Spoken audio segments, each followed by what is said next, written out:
میرے محترم دوستوں اور بزرگوں، جو ماحول میں نے یہاں سوات میں دیکھا ہے، جو آپ حضرات کے اندر ایک محبت، ایک الفت، اور یہ محبت اور الفت یقین جانیے میں اس کو اس چیز میں رکھ کے دیکھتا ہوں کہ اللہ کے پیارے حبیب علیہ الصلوۃ والسلام کی گود میں جب آپ کے بیٹے ابراہیم کو جنازہ رکھا گیا، لا کے آپ کی گود میں دیا گیا، رسول اللہ نے اس پہ نظر ڈالی، اللہ کے پیارے نبی کے آنسو گرنے لگے۔ حضرات صحابہ نے پوچھا، یا رسول اللہ آپ بھی روتے ہیں،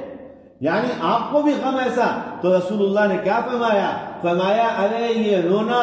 یہ ہنسنا، یہ محبت سے کسی سے بات کرنا، یہ نرمی سے کسی کے ساتھ پیش آنا، یہ دل کی قبولیت کی علامت ہے، اللہ کی طرف سے دل کو ایک خاص رحمت کی علامت ہے۔ میرے محترم، جو یہاں یہ رحمت مجھے سوات اور ان علاقوں کے اندر یہ رحمت نظر آ رہی ہے، میں یہ کہنا چاہتا ہوں آپ سے اور یہ میسج دینا چاہتا، اس رحمت کو وصول کر لیا آپ نے، اب اس کی قدر کر لیجئے، اور اس کی قدر کے لیے طریقہ یہی ہے کہ اس کو پالش کیجئے، اور پالش ہے جناب نبی کریم صلی اللہ تعالی علیہ وسلم کے طریقے۔